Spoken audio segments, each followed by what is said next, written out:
Hey everybody, it is the Backstage Slam episode number 188, and I am your host, Josh.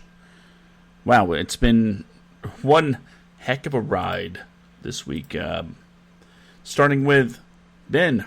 Ben still has frequent issues with Hawaiian internet, and here we are again, another week, and his internet is just uncooperative, to say the least. So, we wish Ben's internet a speedy recovery, and hopefully we can get him back soon. I miss that guy. Also, you might notice the absence of our female panelists. Well, everybody needs a break now and then, so that is what is going on here.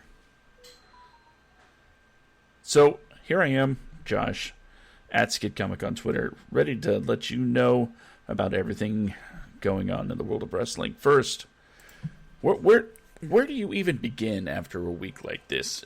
It has been crazy. It has been absolutely nuts. It seems like every day something else broke, and every day I was like, no, we have to do a special edition. We have to go in the air. We have to talk about this now. So, what I'm going to do is, instead of getting right into the headlines of it all, I'm going to talk about the thing that I said I was going to talk about. The two things, actually. And the first of those, WWE and Quibi have partnered to put out a show called Fight Like a Girl. For those of you unfamiliar with the Quibi format, it is a mobile app that has content, everything, 10 minutes or less. It's designed to be on the go. It's only for phones, not tablets, from what I understand. Not PCs, just phones, straight phones. And the WWE put together a show. At least I assume they're the ones that put it together. They put together a show where the female WWE superstars, somebody would take just a regular woman under their wing that needs some sort of boost, some sort of confident builder, I guess. And I watched the first episode. I did. Didn't take long, like I said, less than 10 minutes. And I gotta say, it wasn't good. It was not good. Not even a little bit. They had a woman on the show, right, that went through a divorce. She needed help with her confidence. So Sasha Banks was there to help. So in the first minute, they tell this woman's story, roughly a minute or so. And then Sasha talks about how she can relate, considering the background she had. And this goes on. And then, I kid you not, there is a montage. That's like day 2, day 3, day 4, day 5. And it's of her working out. That's it. That's the meat and potatoes of the help that they show in the show. She tells her story, Sasha told her story, and then workout montage. And then, after, I guess, some sort of makeover, the team, the duo, the work out and the workout I guess trainer would be more appropriate. They get together. It looked like the Performance Center. And I don't know if they were trying to pass it off as an NXT live crowd, but they got together in the middle of the ring. and she kind of, raised her arms in glory and basically said, I'm ready to take on the world.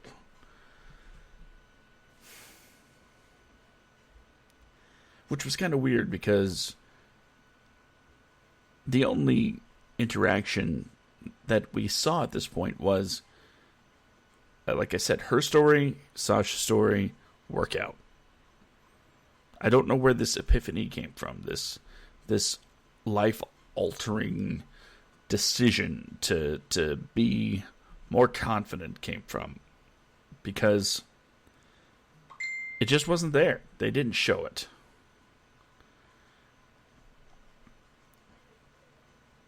And oh man, I'm being serious here. Then, in the middle of the ring, they bring out this woman's ex-husband.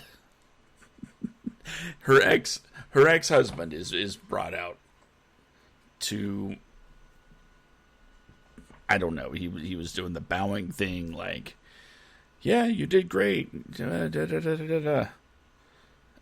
I don't know what that was supposed to accomplish. I guess in the mindset of the WWE, when you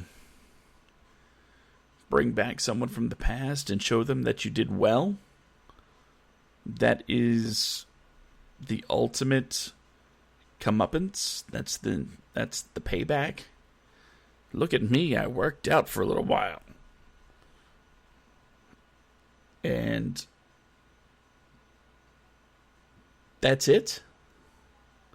That was the show, by the way. Then there was credits. So I'm not really sure what the purpose of this is. It doesn't make any sense to me at all. So I watched that. And as you can tell, as I said, didn't go to episode 2. After that, not the same day, mind you, but I did the other thing that I said I was going to do. I watched WWE's Main Event, not the show, right? But the movie, the Netflix original movie. And I have to say, I was pleasantly surprised. I mean, it's a movie in a similar vein as like Mike. Kid finds magical something, becomes great at the something, and at the end has to prove that he's something without the magical something. I mean, it's a formula. It is what it is. It works sometimes, and I thought, you know what? For wrestling fans, this could be a thing. This could be a kids movie for kid wrestling fans. It was also absolutely 100% portraying as wrestling is a real thing. So keep that in mind as you watch. Now, one of the more surprising aspects of this movie was you could tell it was written by somebody that likes WWE. Because, well, it could be somebody... It could be somebody that has a passive knowledge of WWE and is kind of reaching for a lowest common denominator thing when it comes to the people that they chose to be in it. And 6 of one, half dozen of the other. Either way, this kid has he idolizes Kofi Kingston. That's his hero. That's his wrestling hero. So that gets, brought up throughout. The Miz is basically the host of this tournament that's held in this town to find out who the next big NXT superstar is. And it's, it starts out with different types of competitions, and then it goes down to actual, the fighting part of the tournament. And of course, the kid's gonna do well because of this magical lucha libre mask. The real story is not so much the action as much as how the kid grows and adapts, meeting people, how he treats his friends when he starts getting famous, that kind of thing. And I was, again, pleasantly surprised by how much I liked it. And it was actually pretty cool seeing legit NXT superstars in the movie. Keith Lee has, a pretty big role as a friend-type mentor to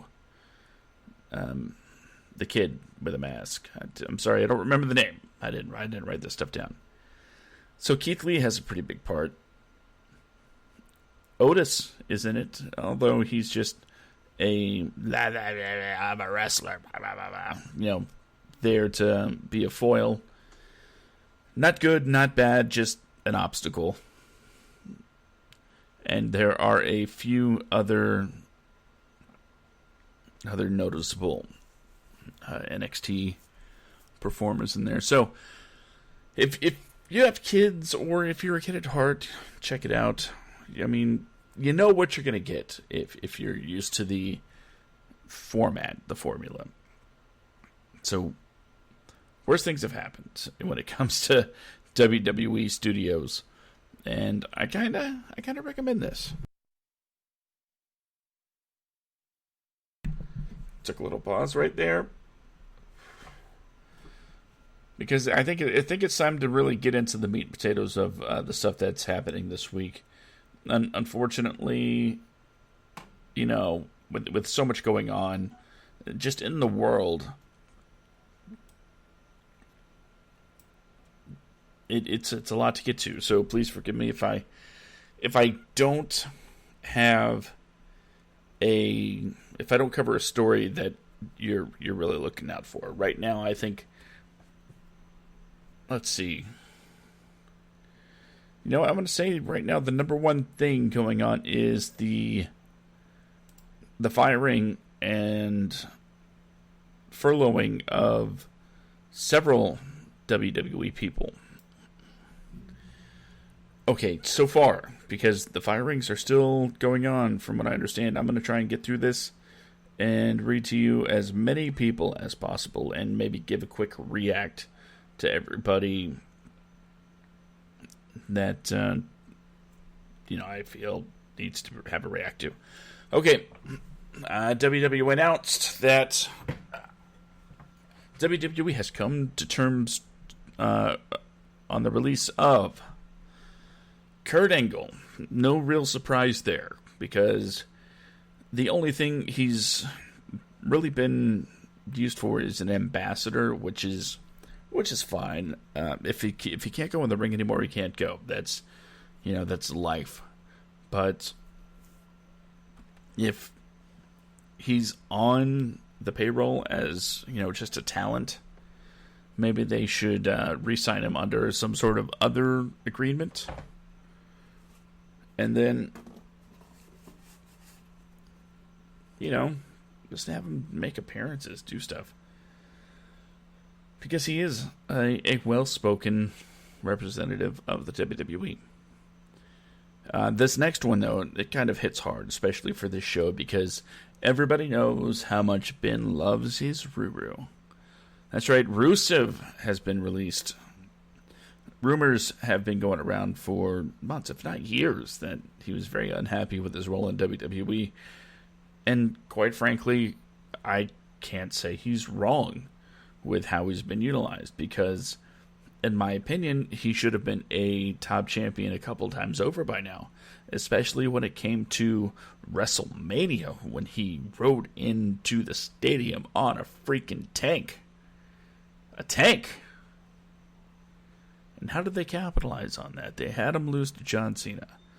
There's no shame in losing to John Cena. He is the Superman. He has been the top guy for so long that losing to him is just not something that you can count as a detriment to your career. The problem is they built him up so well and for so long that to just drop him completely after that program was insane.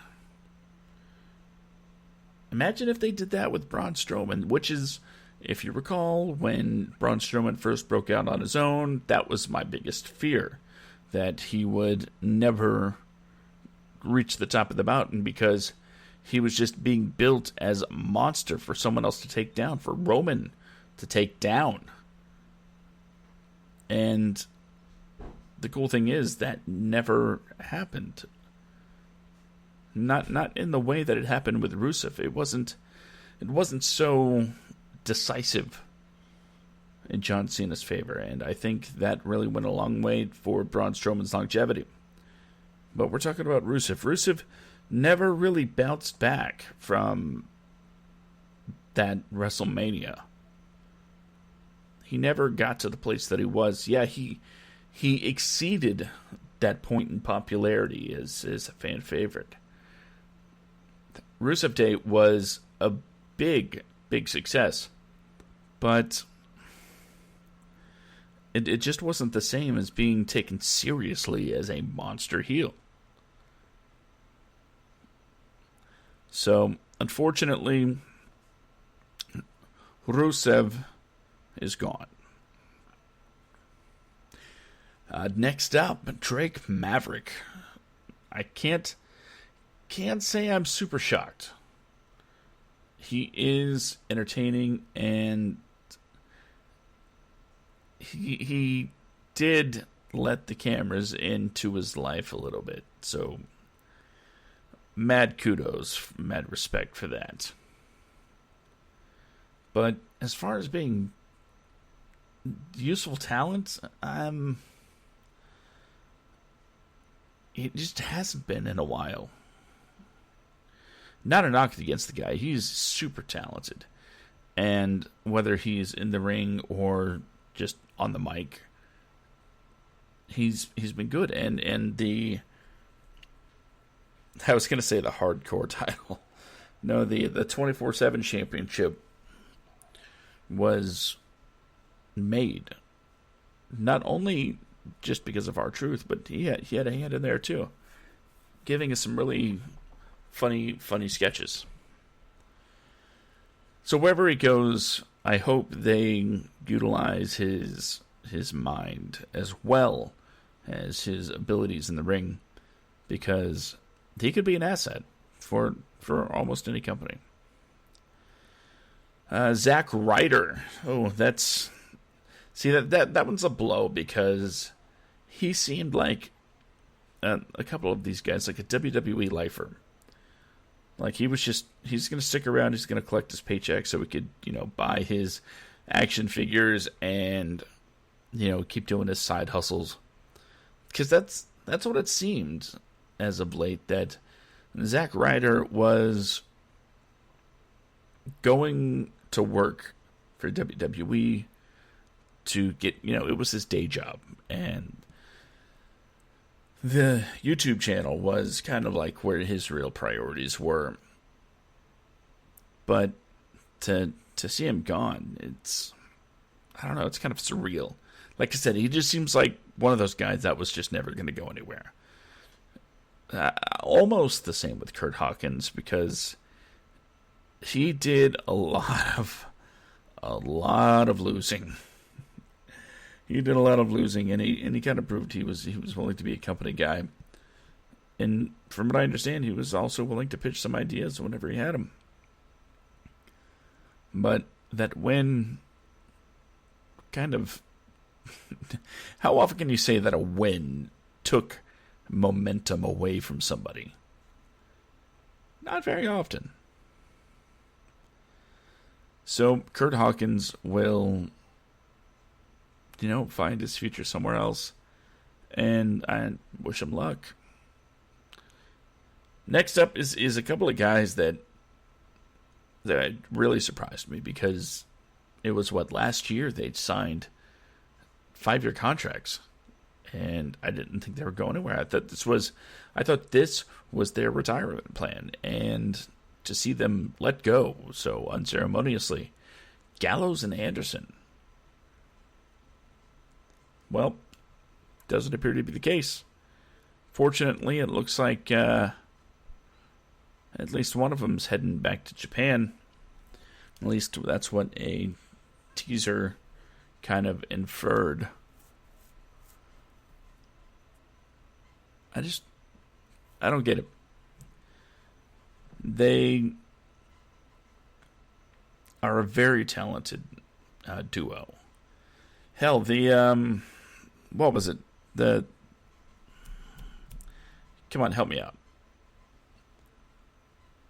The Southern wrestling thing that they did. It was hilarious. Those guys are absolutely hilarious. And they can be intimidating. You got basically the whole package with these guys as a tag team. And to just let them go. And you know what? As I talk this out, I'm thinking, yeah, their run was pretty lackluster to begin with. Unfortunately, they should have been a much bigger deal in the WWE, but maybe it does go back to the whole, you can't be big in WWE if you were big somewhere else. It doesn't hold true all the time, because there are exceptions. AJ Styles, he's been on top of his game everywhere. He's been on top of the card everywhere. But Gallows and Anderson, they should have had a better run, in my opinion. Heath Slater, he was the quintessential company guy. He was the guy that I thought would never go anywhere, ever. That he would retire from the ring and work in some sort of backstage capacity. I thought that guy was 100% WWE, like it was in his blood. Well, the company said that was not the case when they let him go. That's a shame, because I don't know if you knew this, but he's got kids. And Eric Young, I mean, I don't mean to say meh, that Eric Young is meh, but he was never really utilized. Rowan, I thought he was on his way to getting a push. Thought he was going to be some sort of monster for somebody to beat. But no, they let him go. And I think the question is he going to be finding his way to Harper over in AEW? Or should I say Brody Lee? I'm not saying get the band back together, but I mean, he has a good look. He's a solid hand in the ring. Mike Chioda, a ref. Who fires a referee?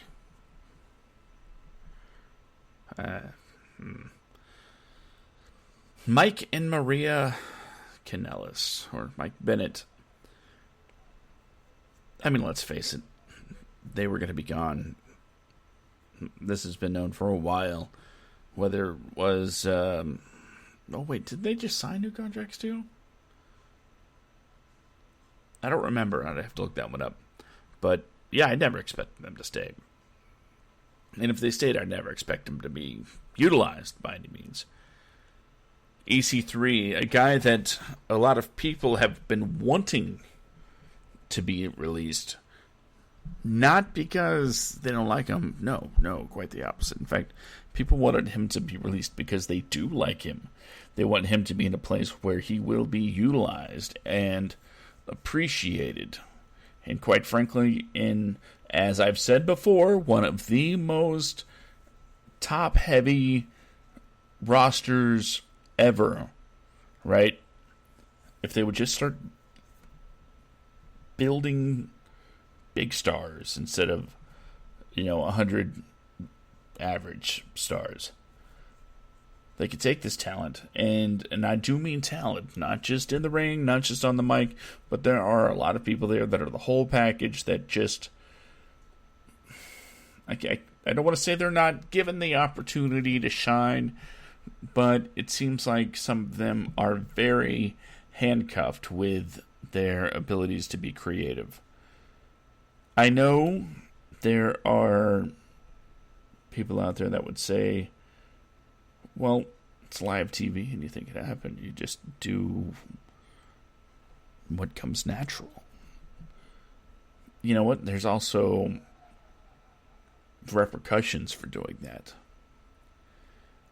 And we've seen some people over the years, Rusev being one of them, that got over on their own. Damien Sandow, without the help of the WWE machine, that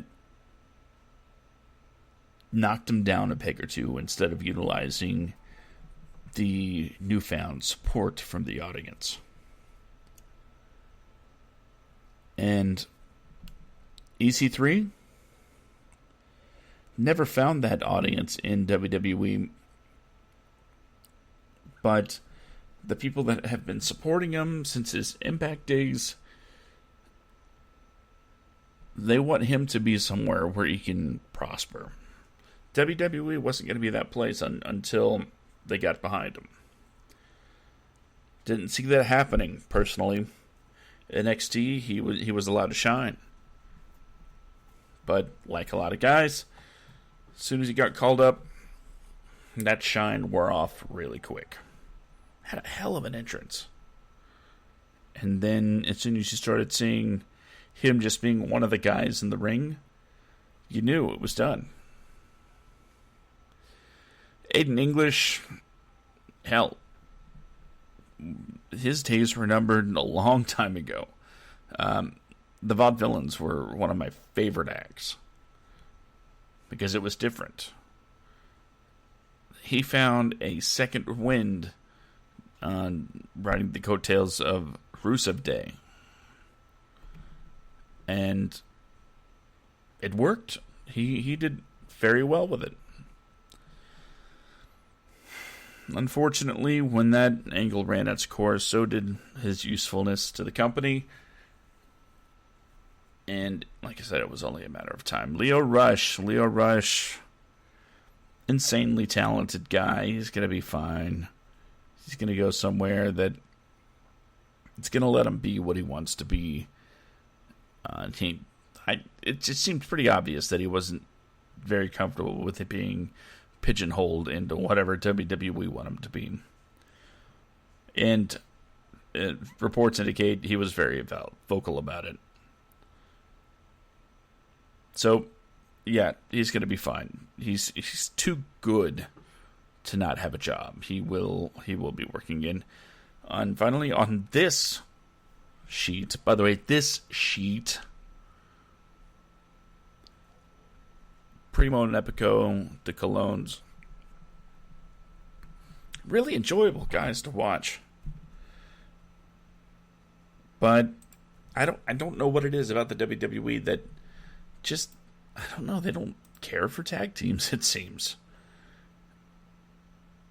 And it's at this point amazing that Shawn Michaels was able to, escape his tag team and become what he became.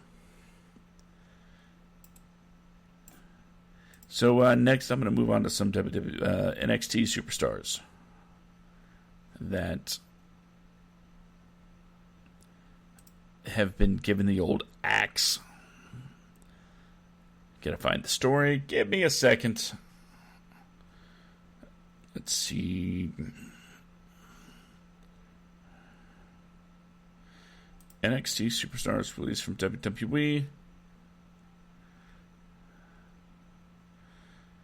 Okay. Deanna Purrazzo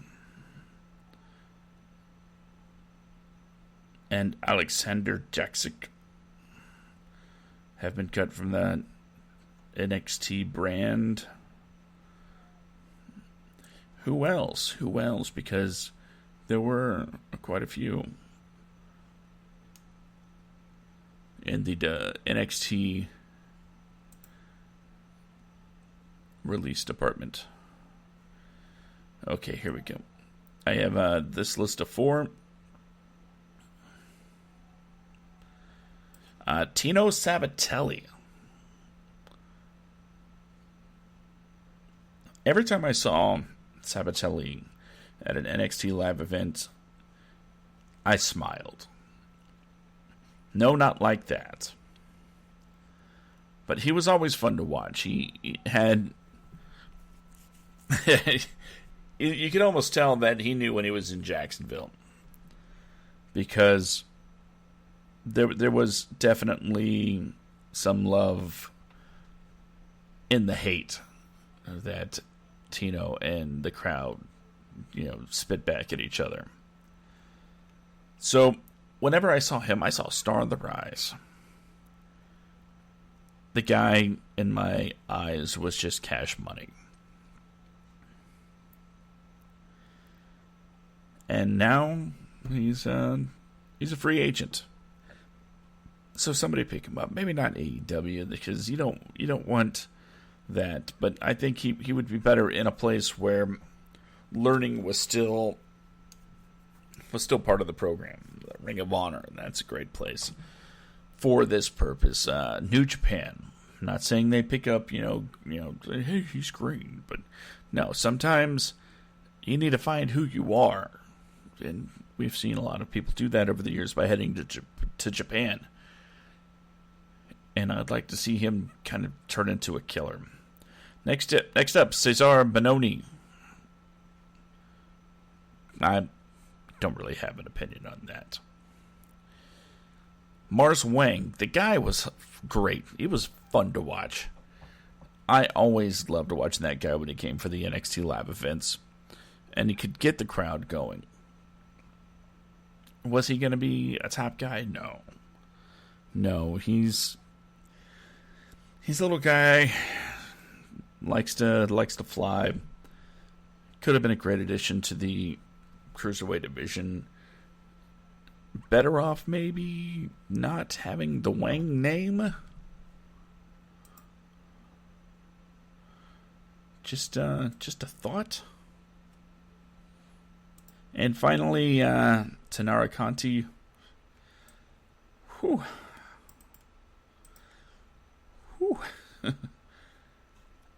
What can I say? She was always... See, this has been in Ben's area when it comes to the ladies. He knows how to say the really quasi creepy things and get away with it. And I sound like some sort of weird creepo when I try to compliment someone, especially for their looks. So I'm gonna say there was never a time I was not watching the ring area whenever she was here for an NXT live event. And I will leave it at that. No, I don't want to say more about it. Let's see. And since then, a few more people have been let go. Let's see. Marcos Gomez signed last year. Faisal Kurdi signed last year. Edgar Lopez, Hussein Aldegal, and Yi Feng. It looks like these are from of the searches that they've done, across the world some of their international talent signings have been let go. But there is at least one more that I know.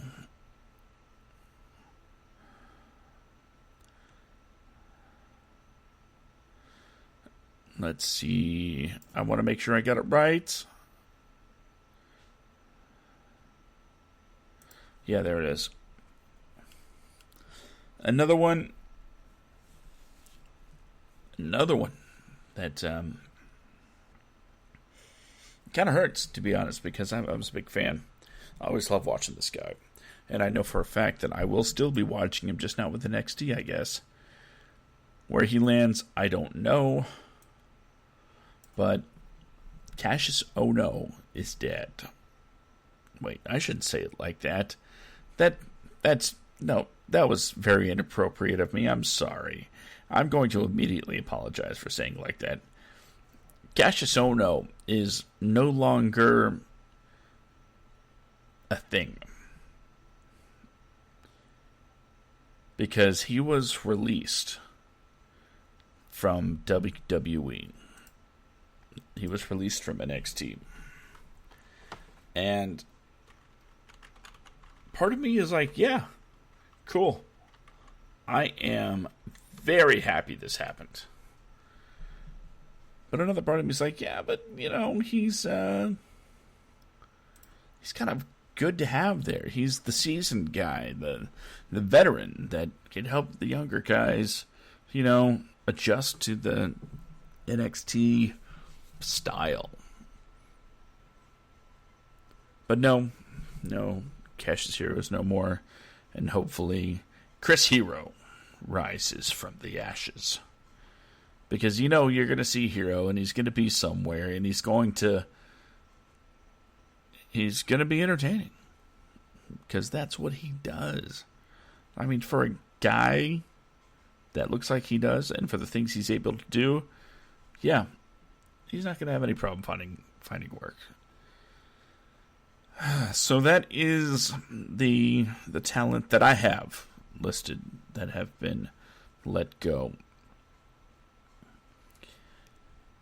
If you have any thoughts on this, you can always join the Discord. That's at Yobro MMO on Discord. And coincidentally enough, that's also the Twitter handle for the host with the most, Mr. Ben, who is usually here, but Hawaii has just been taking a dump on him lately as far as internet goes. So at Yobro MMO, and you can always reach me at SkidComic. Yes, the show's not done yet, but I figured I'd get those plugs in while it was naturally into the conversation. I think with everything happening, there's definitely not enough time to talk about all the major stories. So I'm going to just skip ahead to one of the biggest stories, in my opinion, that has come out this week. The format change for the Money in the Bank ladder match. So, if you haven't heard, I bet you're asking yourself, what kind of format change could there be with a WWE Money in the Bank ladder match? It doesn't make any sense, does it? You can't take out the Money in the Bank part because guess what? That's the purpose, right? That's the purpose. Everyone's fighting to be Mr. or Miss Money in the Bank. So what do you change? What do you change? Well, the answer was apparently take out the ladder. They took out the ladder. They took out the ladder for the Money in the Bank ladder match. Now it's the Money in the Bank match. And there's no ladder. And my opinion, it is brilliant. It is freaking brilliant. Because, one, it makes things a little bit safer. And as you know, I'm all about safety. I was digging those crash pads that I heard when I heard about them at WrestleMania. That is awesome. But there's still risky bumps involved in any ladder match that you can't really cut away from, because it takes away all of the effect. I mean, can you imagine if someone's like filmed falling off a ladder and then they cut to them laying on the ladder? Like, what? You know, when the ladder's bridged, like John Morrison did, fell back when he won, fell back on that ladder. He's gotta had to do it.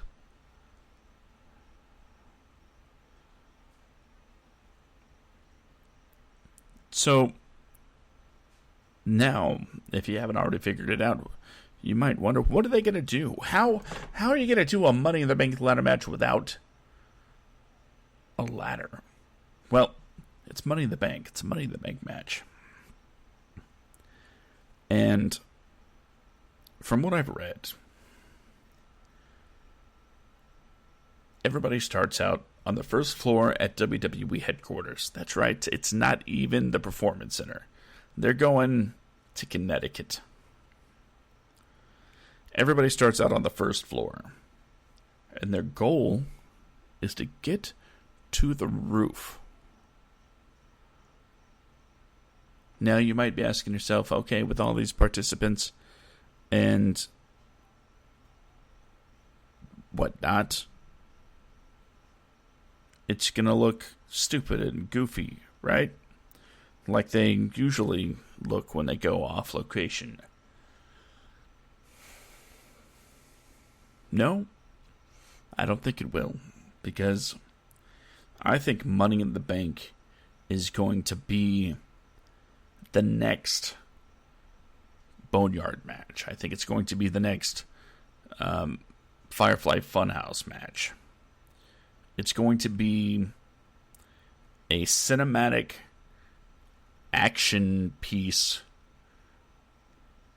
reminiscent of the Raid, where there's going to be fighting through a building all the way up to the roof, and who knows, somebody might go flying off the side.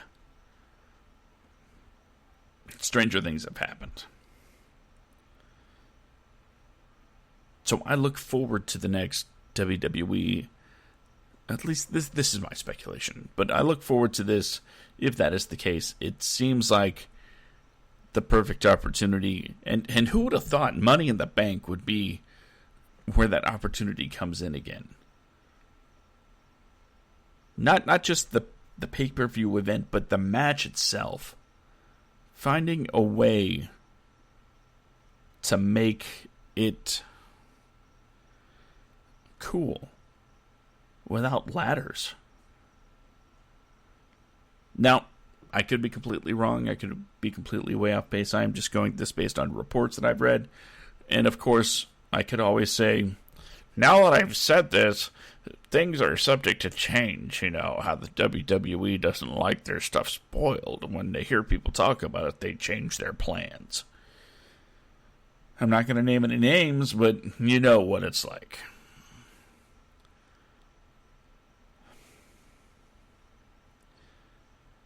The last bit of news I'm going to get to is a little bit of a downer, but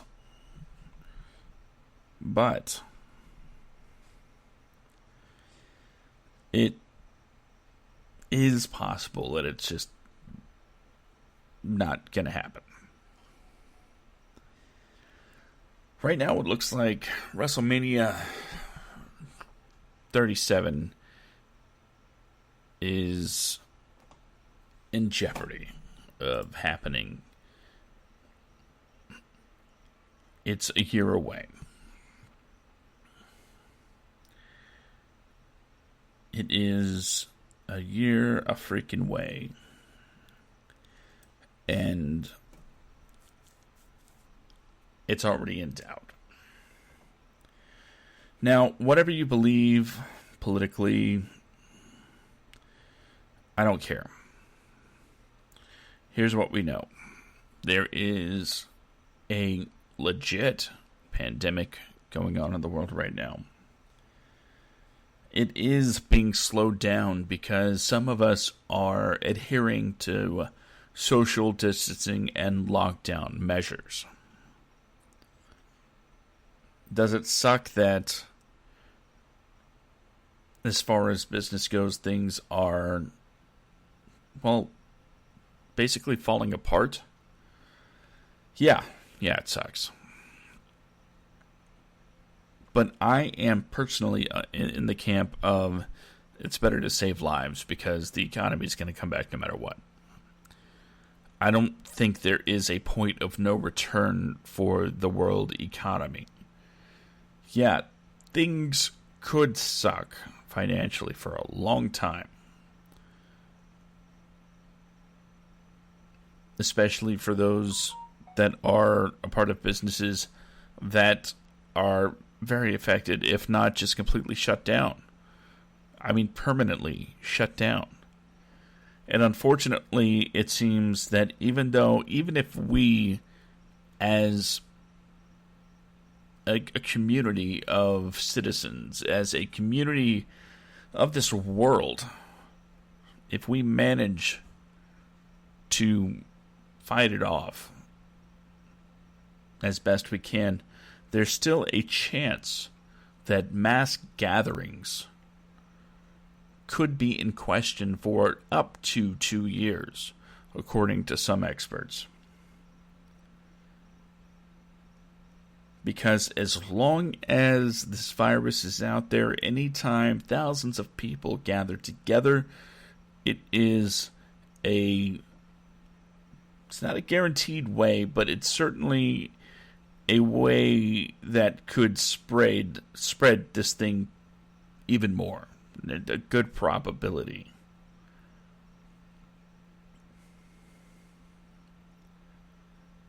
So that is why reports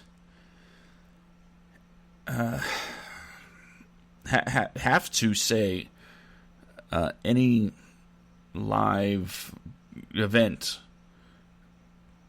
concerts, sporting events, and anything of that nature that, gathers thousands of people is in jeopardy of not taking place. Not just this year, but the entirety of next year also. And at some point, there are going to be a lot more, layoffs and furloughs. The WWE, I know they're especially when it came to the firings this week, a lot of people were upset, saying the timing was just terrible. First of all, I wanted to say earlier, but I forgot that, yes, the NXT talent and the WWE main roster talent being released are getting paid for the non-compete time. So, main roster guys for the next 30 days, and I think it was NXT talent 60 days or 30 days, something like that. Not really as important, getting the number right there, but just know that these guys, at least for 30 to 90 days, are being taken care of. They are not left on their own to fend for themselves with nothing. And I know a couple of those guys for sure have put away a nest egg and would always have that to rely on, because I don't think anybody's really in a position to be hiring right now on a full-time regular basis. Ticket revenue is zero for everybody. WWE, they're the ones in town with a big TV deal. And even their ability to go live is getting called into question every once in a while. I didn't even get into the Roman Reigns thing, and hopefully I'll write that down and we'll get into that some other time. But this is a very precarious situation for the world. And first things first, we have to take care of each other. And if that means that we can't gather to watch what we love, unfortunately, that's what we have to do. If we have to sit in our house for a little bit longer, that's what we have to do to make sure that this thing doesn't come back and send us back into an even worse lockdown. Let's make this one and done, people. Stay home. I understand that, people are politically motivated to take to the streets and protest being locked up, claiming they're under tyranny. No, you have the choice, but it's up to you to make the right one. To make the one that protects your neighbors. To make the ones that protect your family. And it doesn't make any sense to me. I work. Yes, I still work. But we take every available precaution that we can to do our work as safely and hygienically as possible. So maybe I am coming from a privileged position to where the only thing that's really changed in my life is my paycheck is smaller.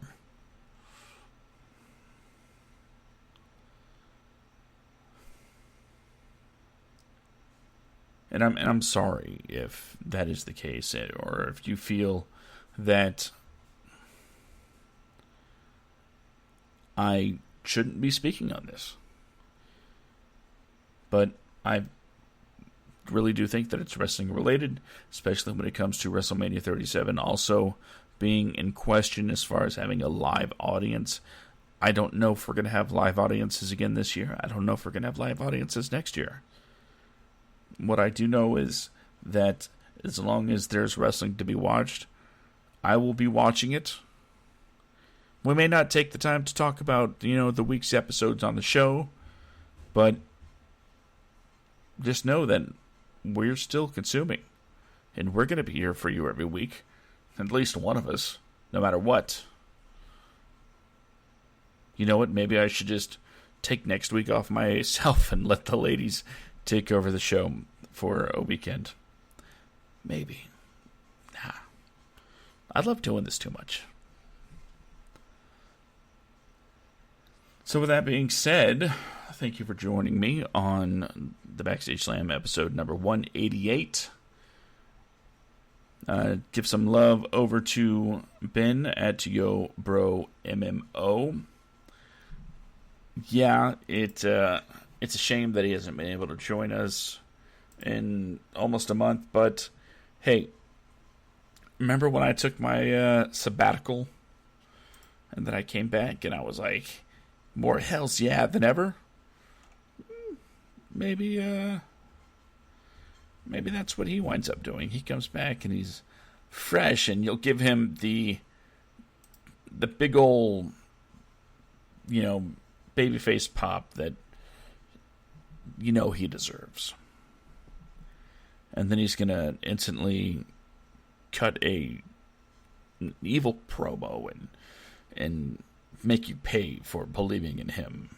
And then we'll start selling heel Ben shirts again, and then that'll be that. So yeah, YoBroMMO, give him some love as soon as he gets some internet.